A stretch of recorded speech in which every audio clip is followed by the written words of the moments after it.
इस वक्त हम तुर्कमान गेट पर मौजूद हैं, जो पसमानदा बिरादरी के ताल्लुक से मिशन एजुकेशन को लेकर चल रहे हैं शफी देलवी साहब। हम इनके पास मौजूद हैं, हम इनसे ये जानना चाहते हैं कि जिस तरह से 10वीं 12वीं सीबीएसई बोर्ड की फ़ीस वापस कर दी जाएगी, बच्चों पर बाहर नहीं पढ़ने दिया जाएगा और वो पैसे वापस भी आ गए थे, लेकिन जिस तरह से इस बार लोगों को महामारी बीमारी जो चल रही है इसकी वजह से कारोबार नहीं है, लोगों को खासकर मजदूर तबका बहुत परेशानी है, जिनके 2 बच्चे होंगे 10वीं और 12वीं में। तकरीबन 450 रुपये एक सब्जेक्ट का पड़ रहा है, 300 रुपये और 150 रुपये इसके मिला के तकरीबन 2600 रुपये तो 12वीं के हैं और तकरीबन 2000 रुपये 10वीं के हैं। एक आदमी पर इतना भार पड़ जाएगा, लगभग 5000 के करीब पड़ेगा, और जबकि कारोबार नहीं है। इस सिलसिले में दिल्ली सरकार ये ऐलान क्यों नहीं कर रही कि इस बार बच्चों पर बाहर नहीं पढ़ने देंगे? शफी देलवी साहब से हम जानना चाहते हैं कि इस बारे में इनका क्या कहना है। देखिए, दिल्ली सरकार ने 12 कई बार ऐसे स्टेप लिए हैं जिससे लोगों को सहूलत पहुंची है, राहत मिली है। दिल्ली में एक स्कीम है जो प्राइवेट स्कूल में बच्चे पढ़ते हैं, उसमें माइनॉरिटी के, SC ST के, OBC के बच्चों की, प्राइवेट स्कूल में पढ़ने वाले बच्चों की पूरे साल की फीस रियम्बर्स होती है। पिछले साल तमाम लोगों के फॉर्म भरे गए थे और उस फॉर्म भरने के बाद में उसकी लास्ट डेट जो थी वो 28 फरवरी थी और उसके बाद में उसको वापस मिलना था, लेकिन अभी तक किसी को वो पैसा वापस नहीं मिला है, जबकि हर साल मिलता था, उनके बच्चों के अकाउंट में आता है। लेकिन इस बार तकरीबन 1700 लोगों का तो हमने यहाँ बैंक के फार्म भरे हैं रीइंबर्समेंट के लोगों के, और दूसरे लोगों के भी दिल्ली में लोगों ने फार्म भरे हैं, लेकिन किसी के भी फीस वापस नहीं है, किसी को इन्फॉर्मेशन भी नहीं है कि उनके बच्चों को इस फीस का क्या हुआ। अब दूसरी चीज़ ये आ गई है CBSE के बोर्ड के लिए, जो दिल्ली सरकार ने पहले कदम उठाया था कि तमाम लोगों की फीस जो सरकार अदा करेगी और वादा की गई थी, लेकिन इस बार फिर वो सब चीज़ सामने आ गई और स्कूल फीस मांग रहे हैं। और आज मैं ये समझता हूँ कि कोरोना के इन सब मामलों से निकलने के बाद में जो बेरोज़गारी और जिस तरह का माहौल है, उसमें आज लोगों को ज़्यादा ज़रूरत है इस तरह की मदद पहुँचाने की, ताकि तालीम का निज़ाम बिल्कुल ध्वस्त ना हो जाए। माँ बाप आज परेशान हैं बच्चों की तरफ से, बच्चों के फ्यूचर की तरफ से, उनके मुस्तकबिल की तरफ से। अगर बच्चों को ये चीज़ नहीं मिली, अगर बच्चों के लिए सराहत नहीं हुई, तो माँ बाप परेशान होंगे। इसलिए दिल्ली सरकार का फ़र्ज़ बनता है कि दिल्ली में जो रीइंबर्समेंट ट्यूशन फ़ीस का सिस्टम है,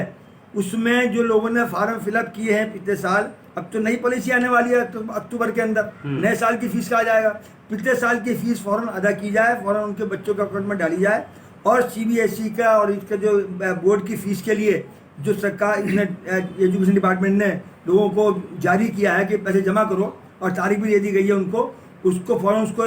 विड्रॉ करना चाहिए। और दिल्ली में जो एजुकेशन सिस्टम है उसकी रीचेकिंग होनी चाहिए, मॉनिटरिंग होनी चाहिए। दिल्ली सरकार को सबसे पहला काम, अगर दिल्ली में दिल्ली की जनता को राहत पहुंचाना है, तो एजुकेशनल सिस्टम पे, एजुकेशनल पॉलिसी पे, एजुकेशन मैनेजमेंट के ऊपर, स्कूल के मैनेजमेंट के ऊपर और इसकी तालीम से जुड़ी हुई हर सिस्टम के ऊपर सरकार को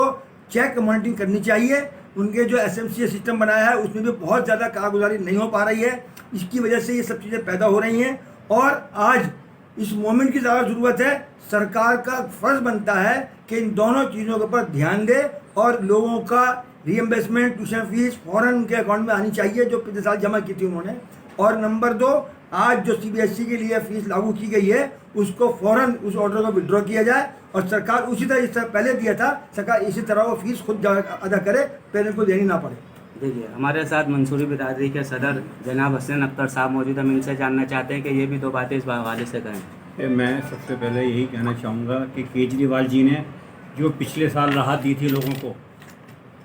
इसके अंदर CBSE के एग्ज़ाम जो होने वाले थे उसके अंदर उन्होंने फ़ीस अपनी तरफ से जमा करा दी थी। तो मेरी मनीष सिसोदिया जी से, जो मिनिस्टर हैं एजुकेशन, और केजरीवाल जी से यही दरख्वास्त है कि जिस तरह उन्होंने पिछली बार लोगों का साथ दिया था और पब्लिक ने बहुत उनकी वाहवाह की थी, इसी तरह इस बार भी वो फ़ीस अपने पास से जमा करें और इस ऑर्डर को वापस लें, ताकि बच्चे आगे पढ़ सकें, बच्चों का भविष्य उज्ज्वल हो सके। नहीं तो पता नहीं इस बार कितने बच्चे फ़ीस ना भरने की वजह से एग्ज़ाम देने से रह जाएंगे, इस कोरोना की महामारी की वजह से, क्योंकि कोरोना की वजह से कारोबार ख़त्म हो चुके हैं, कारोबार अभी तक संभले नहीं हैं। देखिए, इन लोगों का ये कहना है कि लास्ट ईयर जो दिल्ली सरकार ने जो कदम उठाया था, जब तो ऐसी ज़रूरत भी नहीं थी, उसके बावजूद ये कदम उठाया था जो सराहनीय कदम था, लेकिन आज इस बात की बहुत सख्त अशद ज़रूरत है कि लोगों के पास कारोबार नहीं है, खाने को पैसे नहीं है, किस तरह से करेंगे। और ख़ासकर वो बच्चे जिनके 2 बच्चे या 3 बच्चे पढ़ रहे हैं और उनको फीस देनी पड़ गई तो किस तरह से होगा, कितने बच्चे फीस से महरूम रह जाएंगे, पेपर नहीं दे पाएंगे। इस सिलसिले में इन्होंने सरकार से, खासकर दिल्ली सरकार से और मनीष जी से भी ये गुहार लगा रहे हैं कि इसको फीस को जो ऑर्डर को वापस ले जाओ, जैसे पिछले साल किया था इसी साल इस बात को भी आगे लागू किया जाए ताकि लोग जो हैं राहत का सांस लें। कैमरा पर्सन मेहताब अहमद के साथ मोहम्मद रमीज। सियासी तकदीर यूट्यूब चैनल को सब्सक्राइब करें और बेल आइकन पर क्लिक करें ताकि आपको सबसे पहले खबरें मिलती रहें।